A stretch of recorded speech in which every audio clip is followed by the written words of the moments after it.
우리 성경 말씀 읽겠습니다. 사무엘하 제17장 말씀을 읽도록 하겠습니다.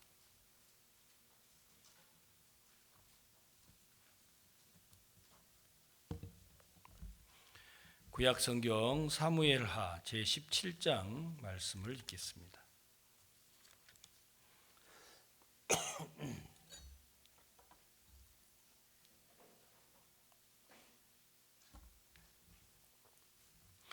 아히도벨이 또 압살롬에게 이르되 이제 나로 하여금 사람 12,000을 택하게 하소서. 오늘 밤에 내가 일어나서 다윗의 뒤를 따라 저가 곤하고 약할 때에 엄습하여 저를 무섭게 한즉 저와 함께 있는 모든 백성이 도망하리니 내가 다윗 왕만 쳐 죽이고 모든 백성으로 왕께 돌아오게 하리니 무리에 돌아오기는 왕에 찾는 이 사람에게 달렸음이라.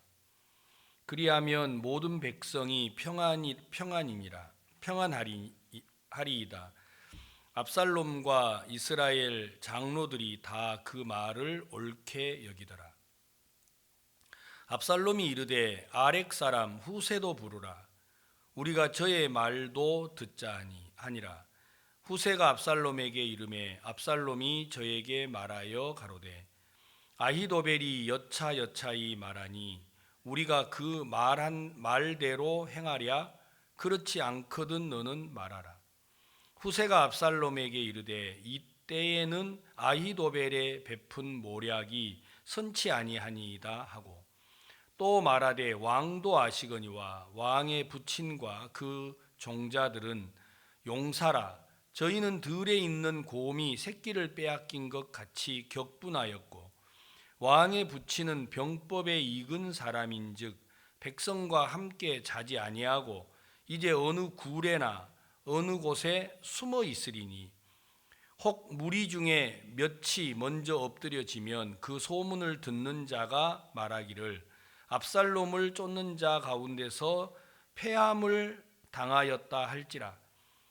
비록 용감하여 사자 같은 자의 마음이라도 저상하리니 이는 이스라엘 무리가 왕에 붙이는 영웅이요 그 종자들도 용사인 줄 알미니이다. 나의 모략은 이러하니이다.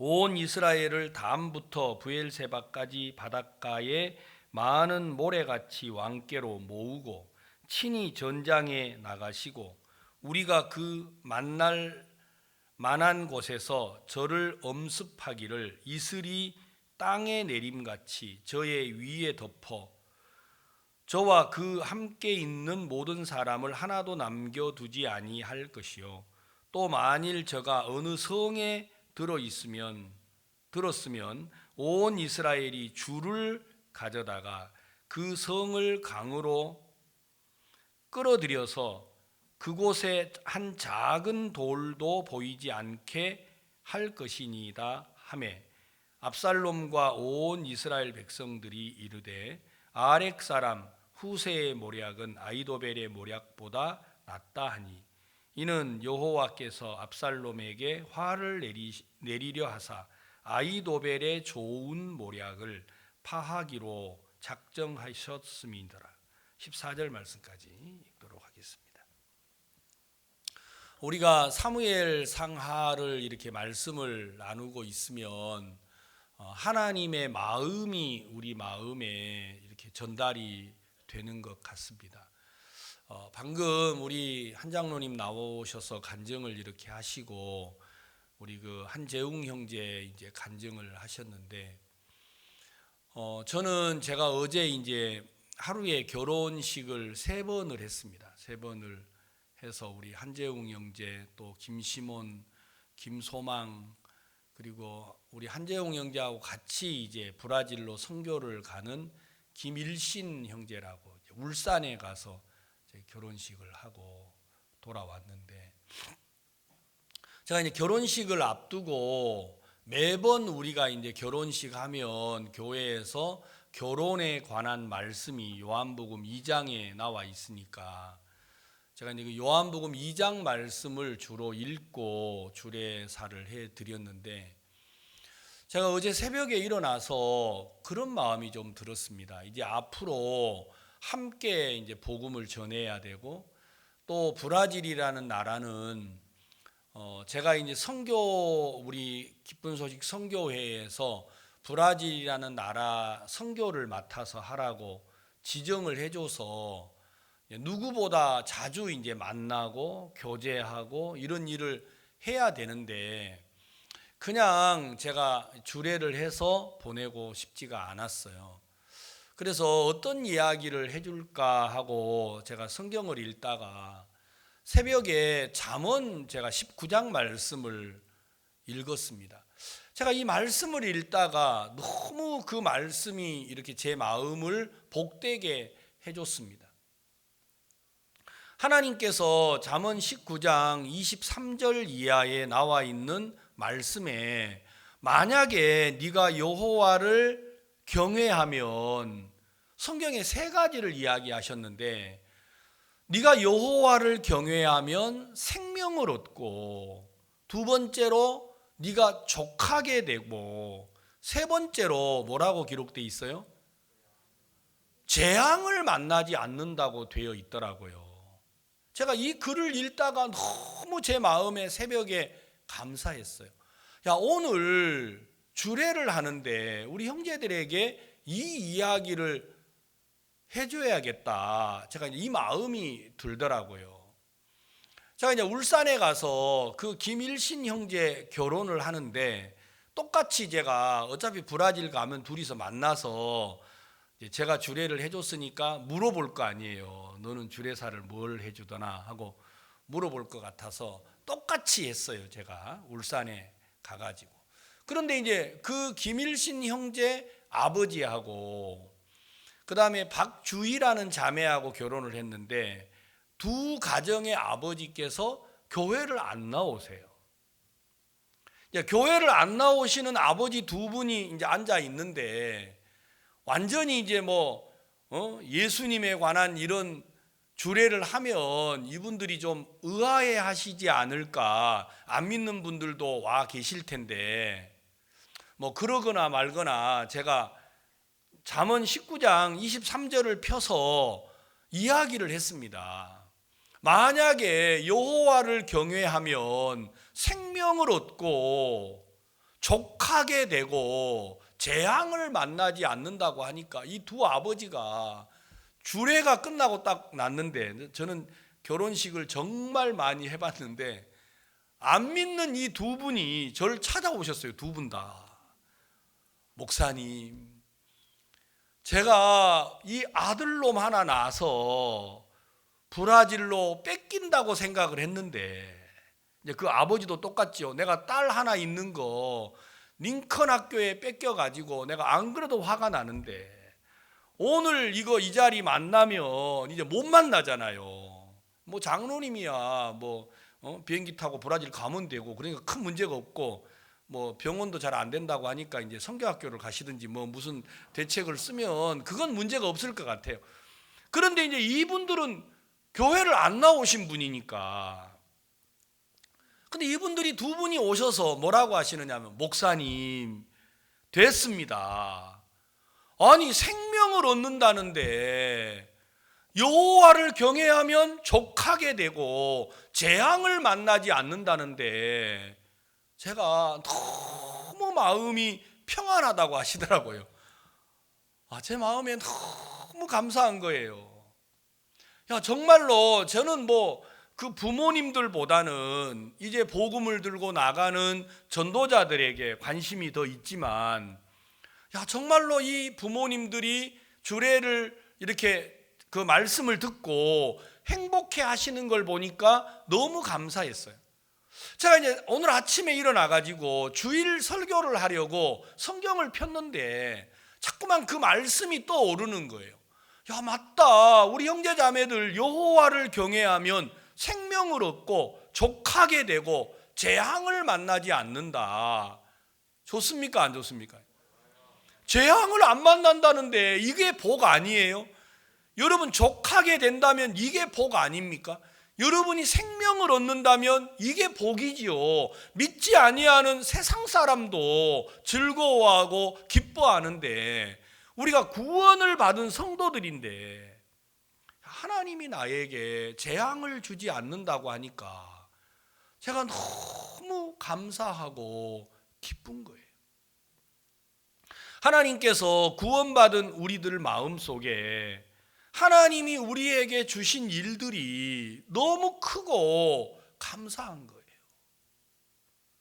저는요, 제가 이 성경을 읽어 나가다가 하나님의 마음을 이렇게 느끼게 되면 제가 마음이 막 이렇게 솟아오르고 저도 마음에 소망이 넘치더라고요. 우리가 구원을 받았는데 많은 성도들 마음속에 어떤 마음이 있느냐면 육체와 마음이 원하는 대로 살고자 하는 욕구들이 있어요.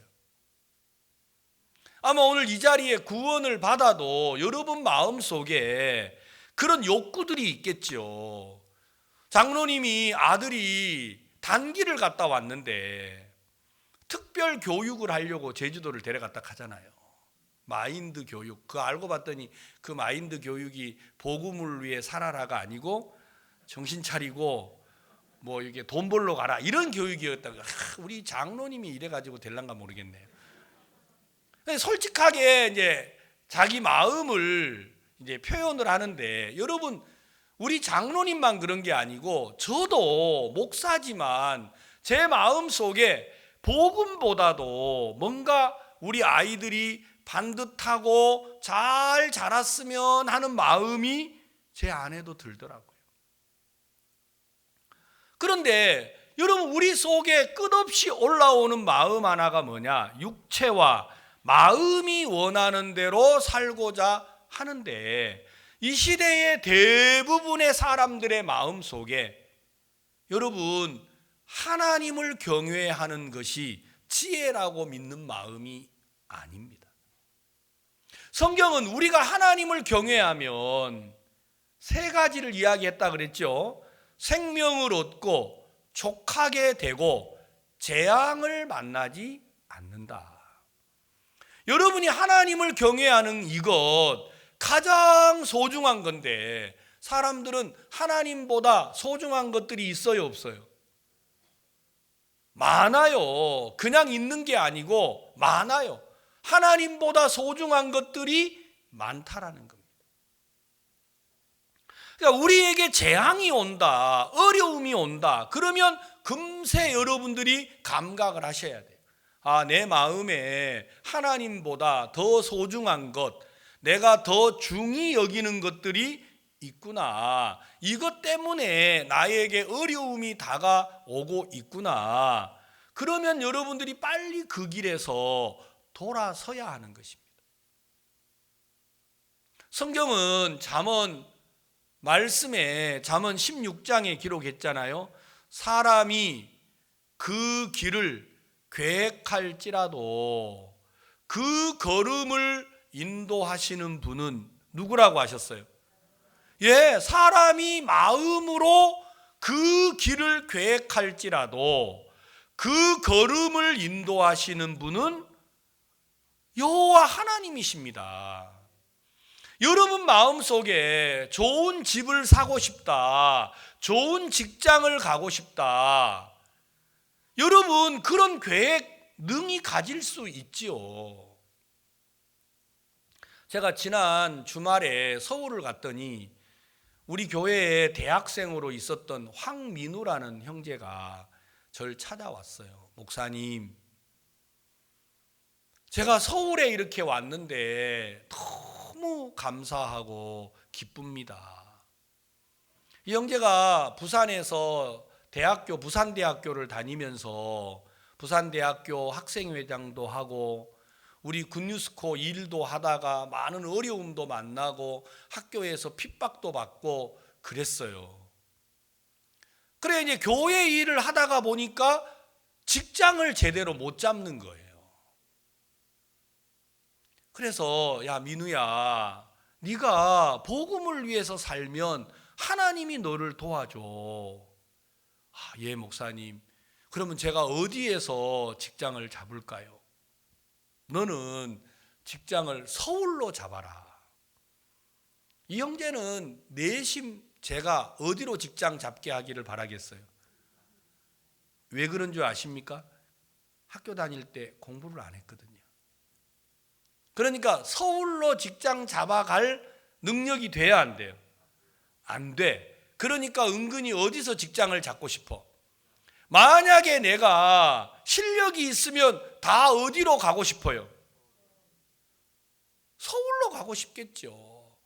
저도요, 이제 요령이 생겨서 성도들이 말하면 이게 무슨 뜻인지는 알아요. 이 형제가 막 극구 뭐라는 거니 자기는 부산에서 목사님 밑에서 신앙을 배우겠대요. 아, 나 밑에서 배울 사람 많다. 그러니까 너는 서울로 가라. 아, 자기는 부산에서 잡아야 된대요. 아니, 부산에서 안 잡아도 돼. 너 없어도 우리 대형교회 잘 돌아가. 서울로 잡아라. 원서를 안 넣는 거예요. 왜냐하면 거기다가 늘 자기 스펙이 안 돼요. 그래서 서울로 너 혹시 아나? 내가 서울로 교회를 옮길지 어떻게 아냐? 너 내 밑에서 신앙 배우고 싶다며? 그러니까 네가 먼저 서울에서 자리를 잡어. 서울로 직장을 가. 계속 안 가려고 하더라고. 그래서 이제 이력서를 넣는데 너 앞으로 뭐를 하고 싶냐? 목사님, 저도 목사님처럼 마인드로 세상을 바꾸는 일을 하고 싶습니다. 그러면 마인드 회사 가운데 가장 좋은 마인드 회사 어딨냐? 서울에 있습니다. 거기 원서 넣어라. 여러분, 그런 회사는 우리 그 황민우 형제 같은 사람 오라고 해야 안 해요? 오라고 안 해요. 왜냐하면 실력이 안 되니까요. 그래가지고 떨어졌어요. 떨어져가지고 부산에 이제 알아보고 있는데 어떤 뭐 이렇게 뭐가 일어났는지 갑자기 그 회사에서 연락이 왔어요. 너 우리 회사 안 올래? 그러니까 이제 이 황민우 형제는 떨어지고 나니까 부산에 정착을 하려고 하는데 저한테 이제 연락이 왔어요. 목사님, 갑자기 그 회사에서 절 보러 오락하는데 제가 어디로 가야지요? 부산에 있어야 해요? 서울로 가야 해요? 하고 물어보더라고요. 왜냐하면 그동안 늘 부산에 있겠다고 내한테 입버릇처럼 해놓은 말이 있잖아요. 그러니까 이제 부산에 있어야 돼요? 서울로 가야 돼요? 예? 자기는 이제 했던 말이 있으니까 부산에 있겠다고 막 이야기하더라고요. 그래서 민우야, 양심을 속이지 마라. 너 서울로 가고 싶지? 아, 아닙니다. 저 부산에 있고 싶습니다. 너는 무조건 서울로 가야 돼. 그래가지고 이제 서울로 직장을 보냈는데 좋은가 보더라고요. 그래서 막 너무 형제가 기뻐하는 거예요. 감사해하고. 아무것도 형제는 한 게 없어요. 오직 복음을 위해서 교회와 함께 했던 것밖에 없는데 하나님이 형제에게 너무 좋은 직장을 준 거예요. 여러분, 이번에 투모로우에 그 간증이 실린 김은혜라는 자매가 간증이 실렸는데 혹시 한번 투모로우 여러분 읽어보세요. 여러분, 세계에서 물류 사업으로 가장 큰 회사가 몇 군데가 있는데 그 중에 하나가 페덱스라는 회사가 있어요. 여러분, 세계 물류 회사로 정말 유명한 회사예요. 이 회사는 자체적으로 항공기를 운영하고 있는 정말 대단한 회사입니다. 이 회사에서 한국의 직원 2명을 뽑는데 자그마치 1,600명이 지원을 했어요. 1,600명. 근데 이 김은혜 자매는 전문대학을 나왔어요. 들어갈 수 있을까요? 없을까요? 전문대학 나와가지고 1,600명 모집하는 페덱스에 합격할 수 있어요? 없어요? 그러니까 여러분, 없어야 하는 사람은 안 읽어본 사람이에요. 그 자매가 1,600명 중에 2명 선발하는데 페덱스 회사에 합격했다니까요. 그래가지고 거기에 간증이 올라와 있어요. 이번 투모로우 꼭 읽어보세요. 여러분, 전국에 있는 고등학생들이 그 김은혜 자매 간증을 읽고 전화를 한 거예요. 정말 누나 전문대 나온 거 맞아? 그리고 정말 누나가 들어간 회사가 페덱스 회사 맞아? 맞는 거예요. 하나님이요, 이 회사에서 무엇을 보고 이 자매를 선택했느냐? 마인드를 보고 선택했어요. 왜 아프리카를 갔는지, 아프리카를 가서 무엇을 배웠는지, 그걸 영어로 해보라 한 거예요. 그게 이제 마침 5분 동안 영어 말하기 대회 원고를 써놓은 게 있었어요. 안 보고 해야 되잖아요. 페덱스는 미국 회사니까요. 세상에 면접관이 너무 일목요연하게 4분 30초를 애웠으니까 막 쫙 하니까 세상에 서울대 나와도 그렇게 말하는 사람이 없는 거예요. 그래가지고 이 자매가 어떻게 너는 전문대학을 나와가지고 이렇게 영어를 잘하냐? 그 다음은 몰라요. 그런데 합격을 한 거예요. 그래가지고 너무너무 하여튼 막 서울 인근에 있는 아이들에게 큰 소망을 줬어요. 아, 우리가 연대 안 가도 되는구나, 고대 안 가도 되는구나. 여러분요, 하나님이 우리를 도우시니까 길이 열려요, 안 열려요? 사람이 그 길을 마음으로 계획을 해도 그 걸음을 인도하시는 분은 누구예요? 예, 하나님이에요. 그러니까 여러분들이 다 얻고 하나님을 못 얻으면 다 잃는 것이고, 다 잃어도 하나님을 얻으면 모든 걸 얻는 것입니다. 지혜로운 사람, 그는 여호와를 경외하는 사람이고, 어리석고 미련한 사람은 하나님을 두려워하지 않는 사람들이에요. 그들은 결국 어떤 길을 가느냐? 육체와 마음이 원하는 대로 살아가고 만다라는 것입니다. 저는 오늘 이 성경을 읽는데 여러분, 이 압살롬이라는 사람 참 미련하더라고요. 왜 미련하냐면, 이분은, 이 압살롬이라는 사람은 모든 걸 준비하고 하나님을 버린 사람이에요. 이 압살롬이요, 이름도 압살롬이에요. 이름도 진짜 모든 걸 준비했는데 하나님은 버렸고, 다윗은 모든 걸 버리고 하나님을 선택하게 돼요. 오늘 여기 사무엘하 17장 이야기는 그 얘기예요.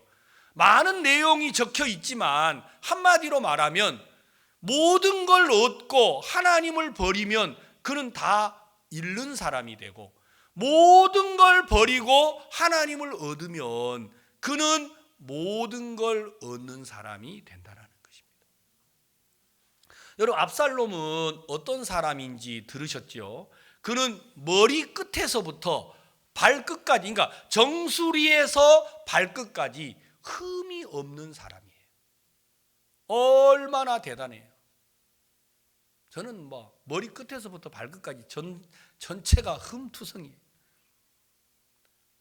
진짜 저는 허물이 많은 사람인데 압살롬은 그러지 않았어요. 그런데 어느 날 자기 형 암논이라는 사람이 있는데, 자기 여동생 이제 암논하고 압살롬하고는 똑같이 다윗의 자식이지만 어머니가 달랐어요.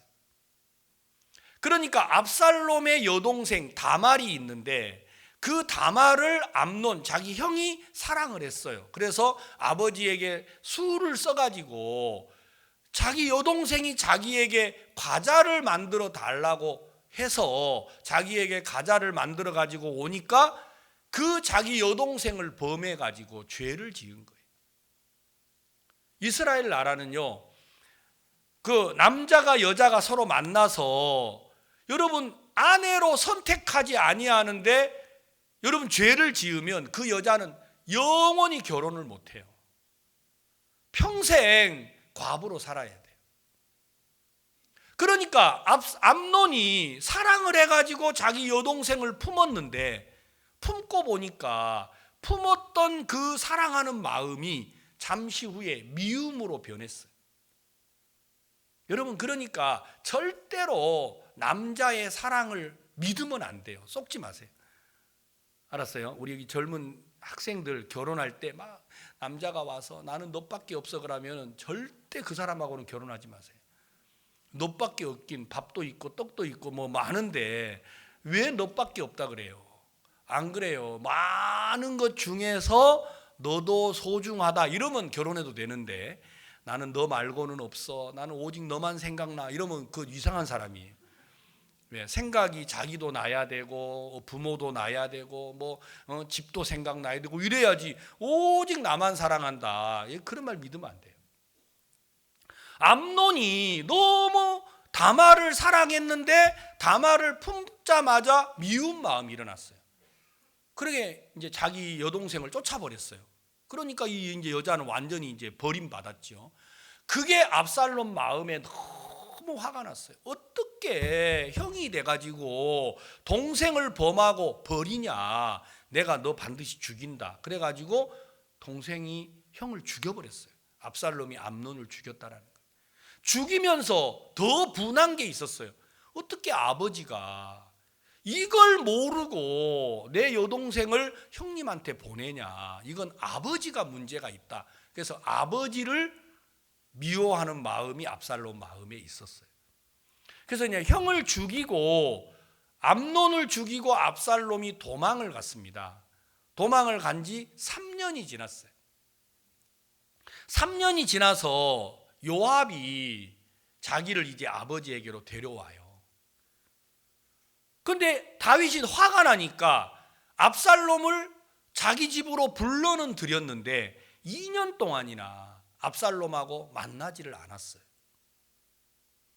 그러니까 이제 이 압살롬 마음에 아버지에 대한 분노가, 이제 아버지가 안 만나주니까 얼마나 화가 나겠어요. 내가 지금 이렇게 된 게 누구 때문이에요? 자기는 아버지 때문이라고 믿는 거예요.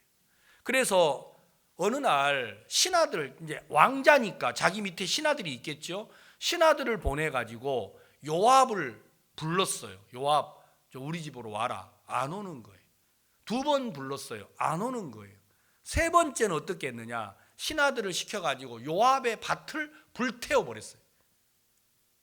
요압의 밭에 이제 곡식이 이제 익어가는데 거기다가 불을 질러 버렸어요. 그러니까 이제 요압이 당장 쫓아온 거예요. 뭐 하자는 겁니까?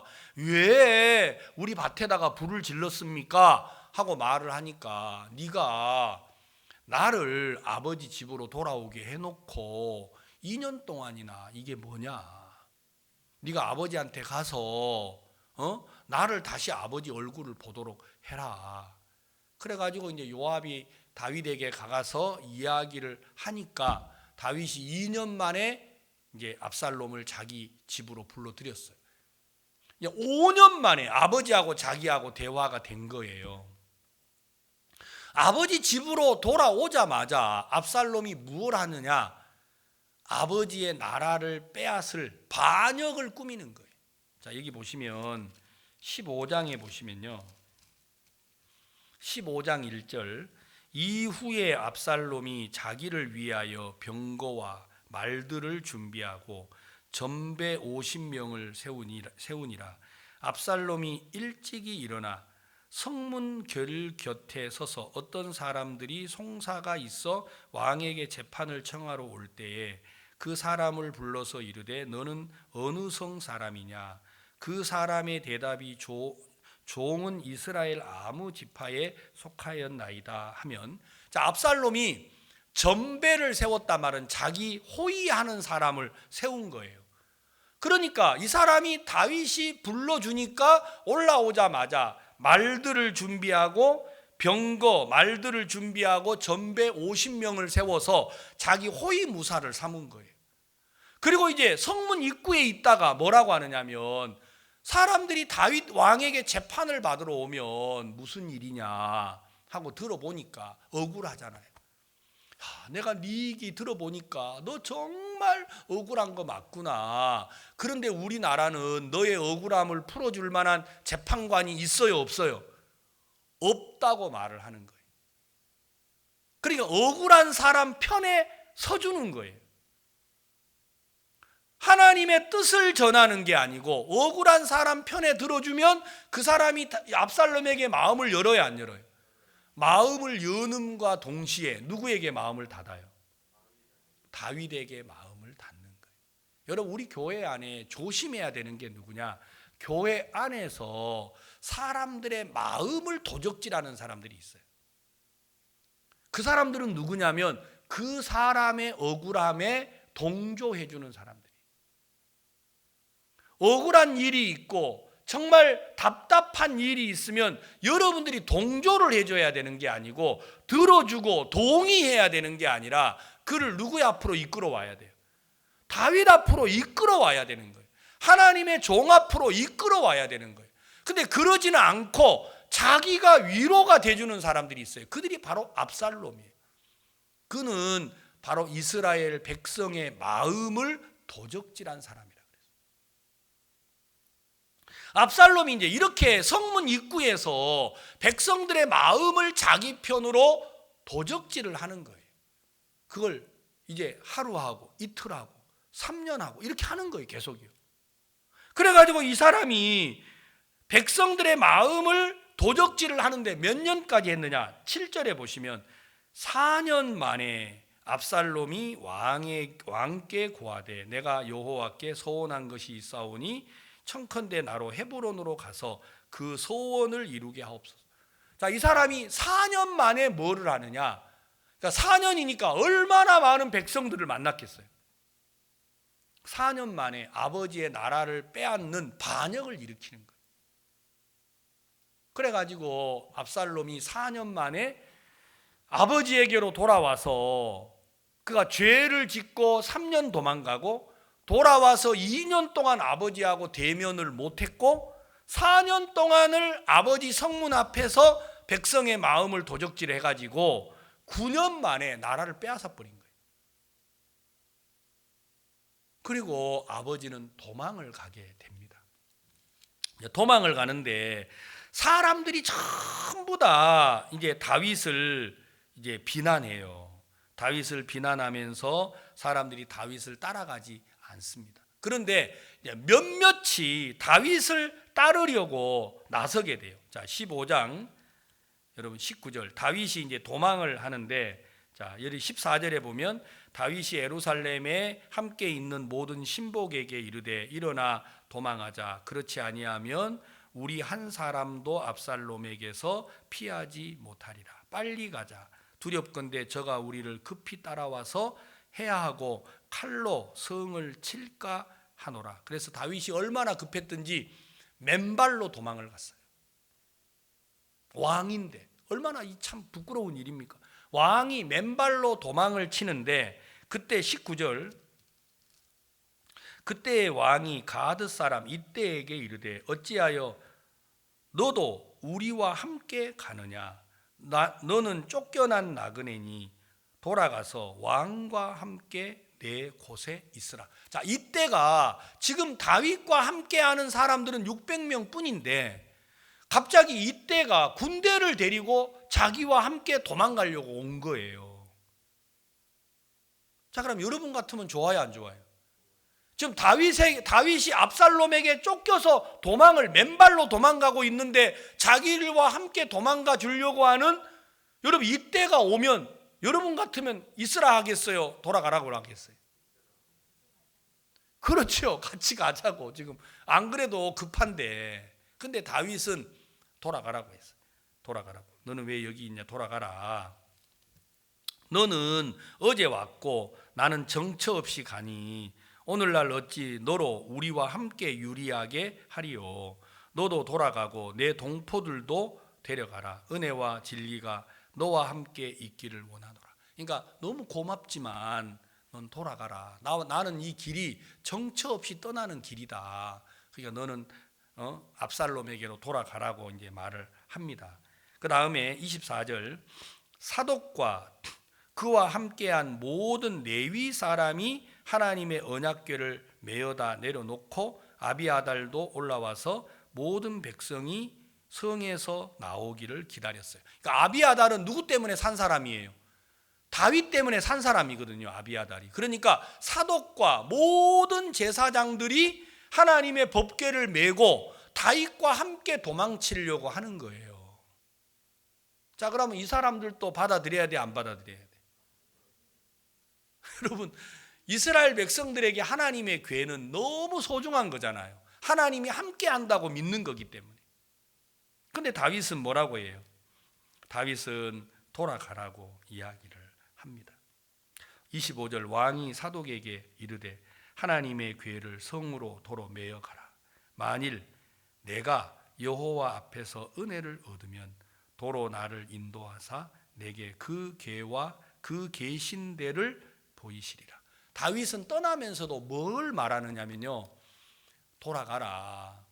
궤도 가지고 돌아가라. 만약에 하나님이 내게 은혜를 입히면 하나님이 나로 돌아오게 할 것이고, 그 궤가 어디에 있든지 그 궤 있는 데를 내게 알게 해서 하나님이 나로 돌아오게 할 거다.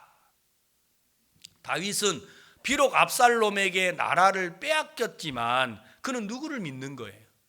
하나님을 믿는 거예요. 그러니까 사람의 도움을 받으려고 하지 않는 거예요. 그래서 이때도 돌아가라고 하고, 그 다음에 하나님이 그와 함께 하려고 하는 레위인들도 법궤도 다 가지고 돌아가라고 이렇게 이제 말을 하셨어요. 자, 한 절 또 읽어보겠습니다. 37절. 이제 다윗은 맨발로 도망을 갔고, 이제 마지막에 37절에 이런 표현이 있어요. 다윗의 친구 후세가 곧 성으로 들어가고 압살롬도 예루살렘으로 들어갔더라. 그러니까 여기 친구 후세라는 사람이 있는데, 이 사람도 다윗과 함께 도망을 갈 수도 있는데 이 사람도 어디로 들어갔어요? 예루살렘 성으로 가고, 압살롬도 예루살렘 성으로 가서 이제 나라를 전부 다 탈취를 한 거예요. 그러면 다윗은 지금 쫓겨나는 사람인데 누구를 믿고 있어요? 하나님을 믿고 있고, 그 압살롬은 나라를 빼앗고 아버지를 내몰았는데 그는 이때부터 이제 사람들을 모아서 나라를 지키려고 하는 거예요. 자, 이 사람이 이제 가장 얻고 싶었던 사람이 누구냐면 아히도벨이라고 하는 사람이에요. 아히도벨. 이 아히도벨은 어떤 사람이냐? 다윗의 모사꾼이었어요. 다윗의 아이디어와 지혜를 다 제공하는 사람. 얼마나 이 사람의 지식이 뛰어났느냐면 아히도벨의 모략은 누구의 모략과 같다 그랬어요? 하나님과 같았다 그랬어요. 얼마나 뛰어났습니까? 그런 아히도벨이 다윗을 따르지 아니하고 누구를 따른 거예요? 압살롬을 따랐다는 겁니다. 그러니까 백성들의 마음이요, 다 압살롬에게로 돌아가 버린 거예요. 이 사람의 마음도 무엇을 따라? 여호와를 선택한 게 아니고 그 압살롬을 따라서, 그는 하나님이 주신 지혜를 가진 사람인데 이 아히도벨이 압살롬 편에 붙더라는 거예요. 그래서 이제 도망을 간 거예요.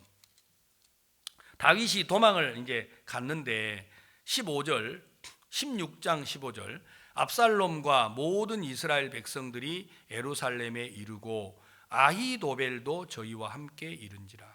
다윗의 친구 아렉 사람 후세가 압살롬에게 나아올 때 저에게 말하기를 왕이여 만세, 왕이여 만세 하니, 압살롬이 후세에게 이르되 이것이 내가 친구를 후대하는 것이냐? 내가 어찌하여 내 친구와 함께 가지 아니하였냐? 그러니까 후세를 잘 알아요. 압살롬도 자기 아버지 다윗하고 너무 가까운 사람인데 갑자기 자기한테 와가지고 왕 만세 그러니까 너 지금 뭐 하자라는 거냐? 왜 아버지 안 따라갔냐 이거예요. 그러니까 후세가 뭐라고 해요? 내가 왜 아버지를 따라가냐? 나는 네 편이다 하고 거짓말을 쳐요. 이 사람이요. 다윗의 아주 진실한 친구인데 이 사람이 이제 19절, 또 내가 이제 누구를 섬기리이까? 그 아들이 아니이까? 내가 전에 왕의 아버지를 섬긴 것 같이 왕을 섬기리이다. 이거 완전히 후세가 이제 아히도벨의 마음, 이 압살롬의 마음을 탁 뺏었어요. 그러니까 이제 아버지가 도망을 갔는데 아히도벨이 압살롬에게 나와서 말을 해요. 왕이여, 나에게 군사 1만 2천만 주세요. 12,000명만 주세요. 내가 1만 2천 명만 주면 지금 다윗과 함께한 사람은 600명이잖아요. 그러니까 1만 2천 명만 주면 내가 지금 쫓아가가지고 다윗이 피곤하여 지쳐서 쉬고 있을 때 전쟁을 급습을 해가지고 누구만 잡겠다라는 거예요. 예, 다윗만 딱 죽이면 이 모든 백성은 당신에게로 돌아올 겁니다. 이 모략은요, 하나님의 모략과 같았어요. 너무 정확했어요. 만약에 아히도벨이 이렇게 했으면 다윗은 죽었어요. 근데 이 압살롬이 후세가 자기 편에 돌아오니까 좋아요, 안 좋아요? 너무 좋은 거예요. 후세가 아버지를 따르던 그 모략군이 자기와 함께 하니까 너무 좋은 거예요. 그래서 좋다. 네 괴략도 좋은데 아버지와 함께 있었던 그 후세, 그 사람 이야기도 한번 들어보자. 이래가지고 이제 이 사람이 불러요. 후세를 부르니까 17장 5절 오늘 읽었던 압살롬이 이르되 아렉 사람 후세도 부르라. 우리가 저의 말도 듣자하니 후세가 압살롬에게 이르되 이름에 압살롬이 저에게 대답 말하여 가로되 아히도벨이 여차여차히 말하니 우리가 그 말대로 행하랴? 그렇지 않거든 너는 말하라. 그러니까 아히도벨의 모략은 정확한 거예요. 1만 2천 명의 특공대를 데리고 가서 다윗을 엄습하면 금방 이겨버리는 거예요. 그런데 후세가 뭐라고 하는 거니? 당신의 아버지를 당신이 너무 몰라서 그런다. 지금 아버지는 곰이 새끼를 빼앗긴 것처럼 지금 뭐에 막 빠져 있어?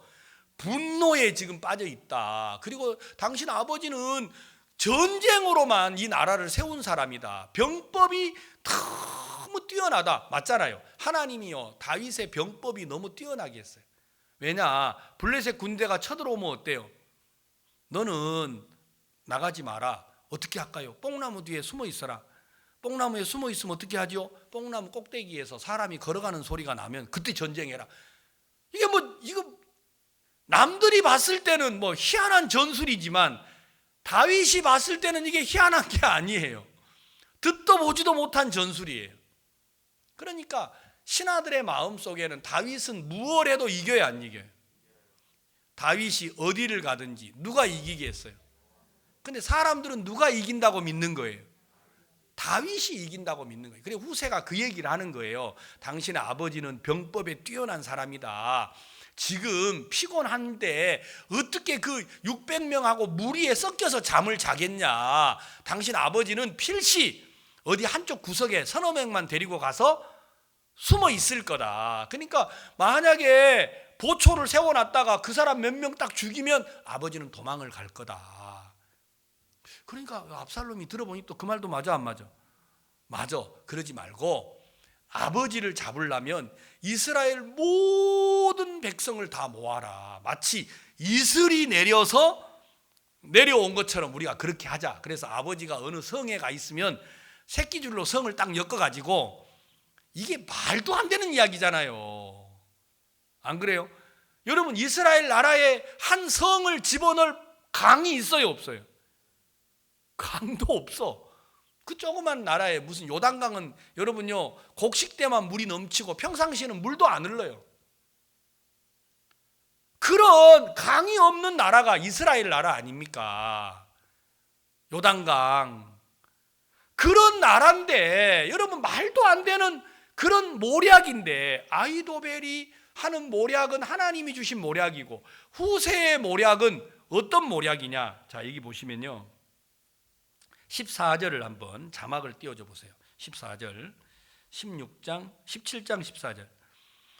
압살롬과 온 이스라엘 사람들이 이르되 아렉 사람 후세의 모략은 아히도벨의 모략보다 낫다 하니. 뭐가 나아요? 낫기는 말도 안 되는 모략이죠.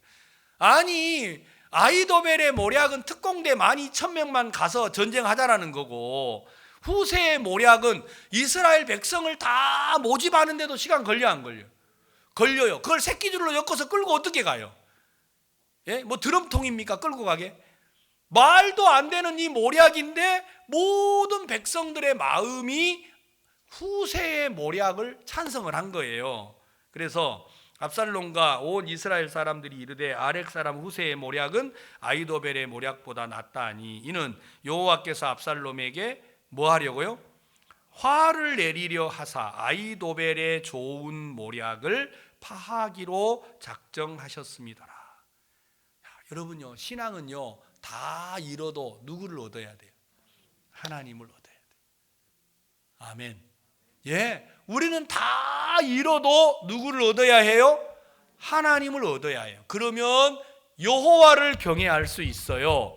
그러면 하나님이 생명을 얻고 족하게 하고 재앙을 만나지 않게 한다고 했어요. 아멘. 저는요 성경을 읽는데 너무 감사한 거예요. 왜 하나님이 후세의 모략을 압살롬이 받아들이게 됐느냐? 그건 하나님이 압살롬을, 하나님이 아히도벨을 멸하기로 작정을 했다라는 거예요.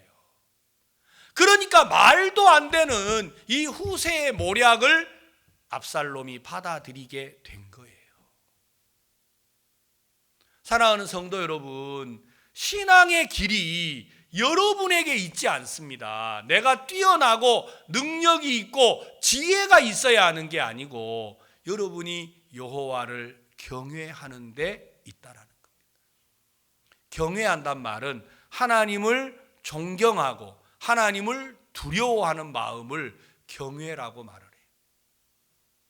여러분들이 하나님의 말씀을 여러분들이 두려워하고 받아들이면 그걸 경외라고 하는데, 만약에 여러분들이 말씀을 받아들이고 하나님의 이끌림을 받으면 하나님이 여러분들을 생명을 얻게 하고 족하게 하고 재앙을 만나지 않도록 한다는 겁니다. 자, 우리 에레미야라는 성경을 찾아보겠습니다. 구약성경 에레미야 45장 1124페이지입니다. 성경 에레미야 45장을 읽겠습니다.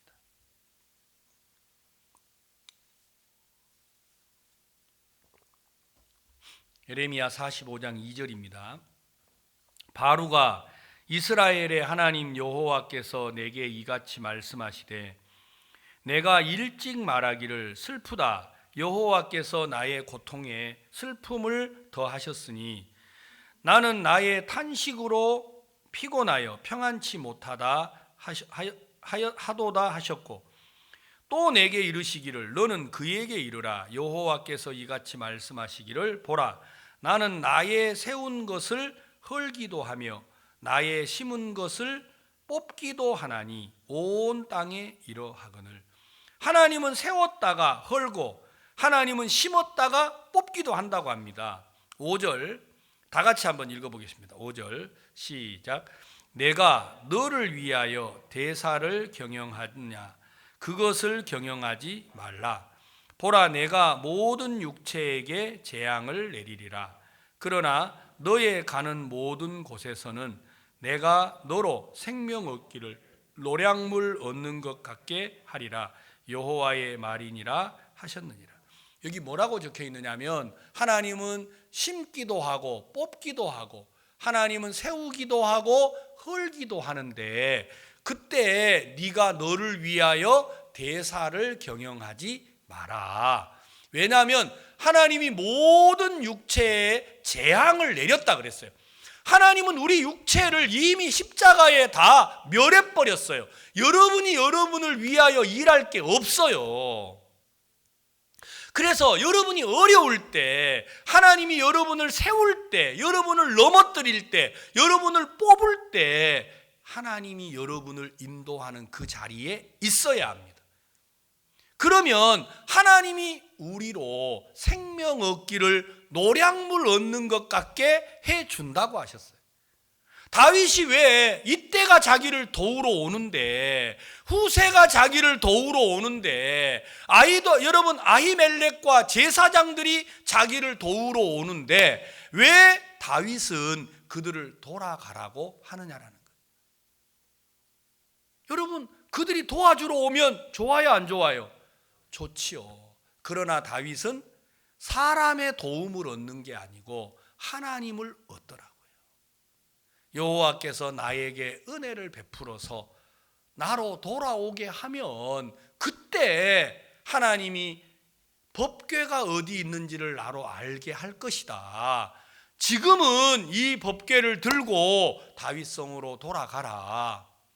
나는 정처 없이 떠나지만 하나님이 내게 은혜를 베푸시면 돌아온다고 다윗은 믿는 거예요. 그러니까 하나님이 자기를 도망가게 하면 가야 돼요, 안 가야 돼요? 도망을 가지만 다윗은 누구를 믿는 거예요? 하나님을 믿었다라는 겁니다. 아멘. 여러분, 얘가 예수를 믿는데 왜 이런 어려움이 와요? 예수를 믿는데 왜 내가 몸이 아파요? 아니에요. 하나님은 예수님을 믿어도, 여러분들이 구원을 받아도 하나님 우리를 건강하게도 하시고 아프게도 하시는 거예요. 아셨습니까? 하나님 구원을 받으셔도 여러분에게 어려움도 있게 하고 평안도 있게 합니다. 그때 여러분들은 누구를 믿으라고 하시느냐면 하나님을 여러분들이 믿으라는 거예요.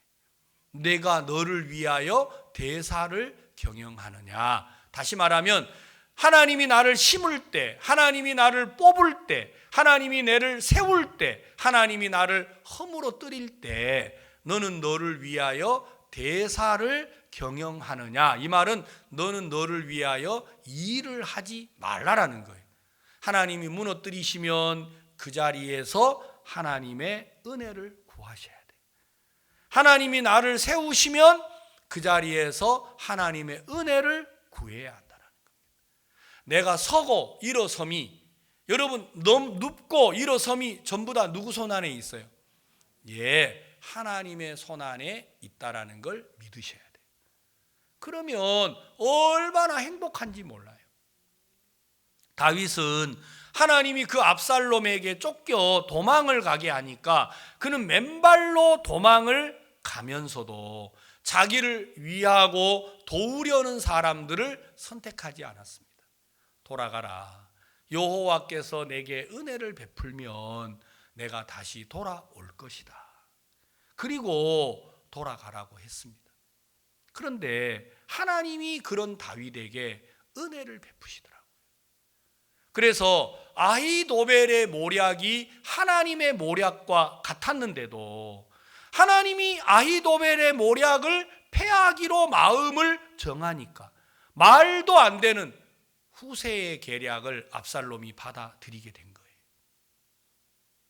그래서 여러분 1만 2천 명의 특공대를 데리고 가서 다윗을 엄습했더라면 금방 다윗의 왕위를 빼앗았을 텐데, 그렇지 않고 다윗이 어떤 성으로 들어가면 온 이스라엘 백성들이 줄로 그 성을 메어가지고 끌고 가서 돌 위에 돌도 하나 물속에 잠겨버리도록 만들어버리자. 여러분, 그런 법은 있어요, 없어요? 그 있을 수도 없는 법인데 요즘 같으면 뭐 바지선으로 그걸 떠가지고 어떻게 갖다가 바다에 빠뜨린다고 하지만, 여러분 줄로 엮어가지고 어떻게 갖다가 바다에다가 넣을 수가 있겠어요? 강에다가 넣을 수 있어요?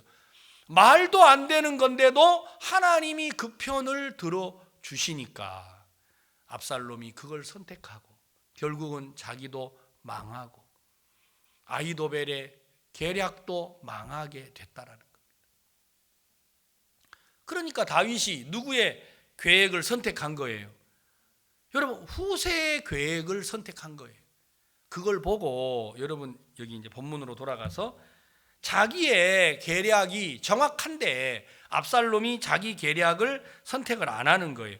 후세의 모략을 선택을 하니까 여러분 이제 이 아히도벨이 돌아가서 죽어버려요. 아, 나는 결국은 이제 안 되는구나. 그래서 이제 아히도벨은 결국은 그 계략을 받아들이지 아니하니까 23절, 13장 23절 아히도벨이 자기 모략이 시행되지 못함을 보고 나귀의 안장을 지우고 떠나 고향으로 돌아가서 자기 집에 이르러 집을 정리하고 스스로 목매어 죽음에 그 아비의 묘에 장사되니라.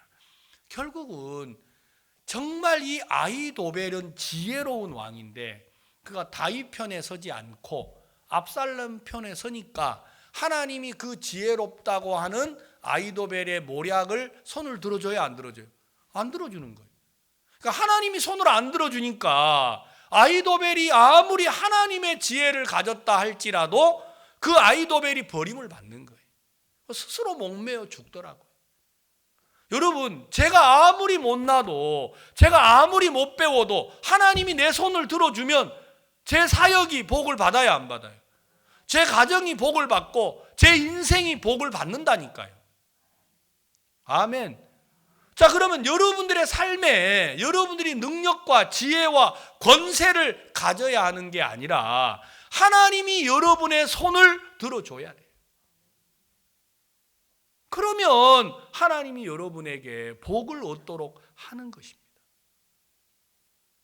저는 구원받고 주님을 섬기는 동안 너무너무 하나님께 감사한 거예요. 하나님이 내 편을 들어주니까요. 제가 며칠 전에 우리 장모님이 돌아가셨는데 우리 처가 가족들이 다 모였어요. 딸 5에 아들 하나인데 이제 동서들이 다 모였어요. 제가 거기 모이면 저는 늘 저쪽 구석지에 가 있어야 해요. 왜냐하면 술 안 먹지요, 담배 안 피지요, 그 뭐 도박 안 하지요. 그러니까 막 나는 아주 벌레처럼 여겨요. 별로 관심도 없어요. 그런데 이번에는 제가 장모님이 돌아가셨는데 할 말이 있었어요. 왜냐하면 몇 년 전에 우리 집사람 바로 위에 셋째 처형이 있는데 딸만 둘이에요. 이번에 이제 그 딸도 왔더라고요. 할머니 돌아가셨으니까. 왔는데 그 딸이 혈액암에 걸렸어요. 여러분, 우리 큰 처남의 아들이 서울 아산병원에 전문의고 대학병원 의사예요. 근데 그 우리 조카가 여러분 혈액암 전문이에요. 근데 이제 우리 그 셋째 처형은 대전에 사셨는데 대전 건양대 병원에 가가지고 치료를 받다가 더 이상 이 사람은 치료가 안 된다, 불가능하다, 이건 우리나라에 100만 명에 한 사람이 있는 희귀병에 걸렸다고 판단을 받았어요. 그래가지고 자기 이제 동생이니까 서울 아산병원으로 데려왔어요. 아산병원으로 데려와가지고 한 달 동안 아산병원의 의사들이 검사하고 검사를 했는데 마지막 내린 결론이 뭐냐? 우리 아산병원도 이 환자는 고칠 수가 없다라는 결론이 나왔어요. 그러니까 그 아산병원 의사로 있는 우리 조카가 자기 고모한테 문자로 편지를 썼어요. 고모, 내가 미안한 말을 해야겠는데 내가 의사로서 내가 고모니까 말을 합니다. 우리 동생은 고칠 수가 없습니다. 현존하는 의학으로 우리 동생의 병은 고칠 수 없습니다. 그리고 고모, 내가 드릴 말은 아닌데 혹시 고모가 하나님을 믿으면 기도하십시오. 야는 불교 다니는 애예요. 거기 말고는 기댈 데가 없습니다 하고 이제 편지를 보냈는데 이제 우리 처형이 우리 집사람한테 그 편지를 전달해 줬어요. 문자를. 우리 집사람이 그걸 보고 또 우네. 잘 우는 게 도사라 그랬잖아요. 그걸 보고 또 울어. 그래. 왜 우느냐 그랬더니 세상에 조카가 암이래 하면서 막 내한테 그 문자를 보여주더라고. 그래서 제발 좀 그만 울어라. 내가 내일 그 병원에 한번 가보자. 제 아내랑 같이 아산병원에 갔어요. 가니까 병원에서 이제 못 만나게 하는 거예요. 왜냐하면 혈액암이니까 이제 격리도 해야 되고 이제 오염이 되잖아요. 그래가지고 우리 못 만나고 누나가 이제 그 처형이 저를 만나러 나왔어요. 나오더니 막 또 펑펑 우는 거예요. 제부 어쩌면 좋아요. 우리 딸이 혈액암인데 길이 없대요. 내가 이야기했죠. 내가 저 병원에 못 들어가냐. 그러니까 안 된대요. 그러면 처형, 만약에 우리 처형이 복음을 들었어요. 구원은 이제 받고 교회는 못 나오는데 처형, 하나님이 오늘 이 병원에 오면 그 조카 이제 병 고칠 수도 없다는데 불쌍한 조카 고쳐줄까요? 안 고쳐줄까요? 그러니까 오시면 고쳐주지요. 그렇게 말을 하시더라고요. 그래서 그 하나님이 직접 오기가 좀 그러셔가지고 나를 보냈다고 내가 그랬어요. 하나님이 나를 보냈다. 그러니까 우리 처형이 말대꾸를 안 하는 거예요. 아멘 이래야 되는데 그게 아니고 뭔가 좀 내가 기도하면 나을 것 같아 안 나을 것 같아요. 우리 처형이 별로 시큰둥하는 거예요. 내가 너무 화가 나더라고요. 아니 말이야, 내가 하나님의 종이라는 게 마땅치 않냐? 그런 뜻은 아니고, 아니 그러니까 하나님이 나를 종으로 보냈는데 내가 기도하면 낫느냐고 안 낫느냐 그러니까 대답을 안 해요. 그래서 여보 가자. 별로 믿지도 않는 사람들한테 그랬더니 여기까지 왔는데 우리 딸을 위해서 기도를 해달라 그러더라고. 그래서 하나님의 종이 여기까지 왔습니다. 제가 기도하면 우리 조카가 나을 줄을 믿습니다 하고 이제 아멘 하고 왔는데, 제가 이제 아산병원에서 안산까지 우리 집으로 오니까 문자가 왔어요. 제부 큰일 났어요. 제부가 왔다 가고 나서 동생이 의식을 잃었다는 거예요. 그 딸이요. 우리 집사람이 또 그 문자를 받고 또 우는 거예요. 여보 어쩌면 좋아. 여보 기도했잖아. 하나님이 낫게 해준다고. 내일 다시 가보자. 그래가지고 이제 다음날 아침에 이제 다시 일어나서 갔더니 어제는 못 만나게 하더니 오늘은 만나래요. 왜냐면 어차피 이제 죽을 거니까 이제 만나도 된대요. 뭐 오염 이런 것도 필요 없고 만나도 된대요. 그러면서 이제 그 간호원 옆에다가 처치실이라 그래가지고 아주 뭐 죽음이 임박한 환자들은 이제 대학병원은 옆에 그 놓고 있는 데가 있어요. 거기다가 데려다 놨더라고요. 그래서 이제 부모들은 말도 못해요. 죽는단 말을요. 저는 목사니까 말을 해야죠. 그래서 처음으로 이제 조카를 만났어요. 은경아, 너 내 누군 줄 아니? 아니요. 내가 너네 넷째 고모 이모 남편이야. 내가 이모부야. 아 그러세요? 너 병원에서 죽는데 너 고칠 방법이 없대. 야, 너 담담하게 그 얘기를 듣더라고. 그런데 너 하나님 알아? 아니요, 저 하나님 한 번도 들어보지 않았어요. 하나님이라는 분이 있어. 온 우주를 만드신 분이야. 이분이 오늘 이 병실에 와서 너를 보면 너 도와줄까 안 도와줄까? 내가 지금 암 걸려서 죽는데 하나님이면 나 도와주겠지요. 아니야, 너는 안 도와준대. 왜 나만 안 도와준대요? 너는 죄가 많잖아. 그러니까 이 아이가 이따가 갑자기 뭐라는 거니? 이모부, 난 죄 너무 많아요. 그 옆에 있던 자기 엄마가 야 이년아 뭔 죄가 네가 많아? 엄마, 나는 우리 언니가 너무 싫어. 언니는 하는 것마다 너무 잘 되고 나는 지금 이거 뭐야? 하는 것마다 아무것도 안 되고 나는 죽게 되고 나는 그래서 언니가 싫어. 그래서 세상에 그 언니가 병문안을 한 번도 못 온 거예요. 동생이 너무 싫어하니까. 엄마가 그 얘기를 듣더니 야 그게 무슨 죄야? 난 언니가 미운데 난 죄가 많아. 너무 감사하더라고. 그래가지고 이제 병실에다 놓고 이제 복음을 전했는데 이 조카가 구원을 받은 거예요. 이모부, 내가 죄가 없어졌어요. 그래, 하나님이 너를 이제 살려낼 거야. 그래요? 너무 감사해요. 그리고 이제 우리가 집으로 돌아왔어요. 안산에 도착하니까 또 문자가 왔어요. 야야야, 은수가 네 조카 숨이 끊어졌대요. 이제 아니 숨이 멈춰버린 거예요. 그래가지고 심장박동을 해서 이제 심폐소생술을 해가지고 중환자실로 옮겨놨대요. 우리 사람이 또 우는 거예요. 여보 내일 또 가자. 왜 우리가 기도하고 이렇게 안 믿냐? 기도하면 믿어야 되는데. 그래가지고 다음 날 갔더니 그 아버지가 중환자실 입구를 지키고 있더라고요. 저 한 번도 못 만났거든요. 못 만났는데 저를 보더니 야 이 새끼야, 죄송합니다. 설교 중에 이제 우리 처형이 하는 말이 뭐 욕을 하면서 너 어제 여기 와가지고 또 거짓말 쳤다며? 다 죽어가는 우리 딸을 두고 네가 산다고 하고 갔다며? 막 그러는 거예요. 그래서 그게 어때서요? 그랬더니 야 의사도 안 된다는데 다 죽는다는데 왜 너는 죽어가는 우리 딸한테까지 거짓말을 쳐? 막 그러더라고요. 그래서 그래 형님, 이제 처형이 그저 동서니까 형님 딸이 죽는데 그러지 말고 지금 들어가서 은경아 잘 가라. 아빠가 아무것도 못 해줘서 미안하다 하고 나오라고. 예? 들어가라고.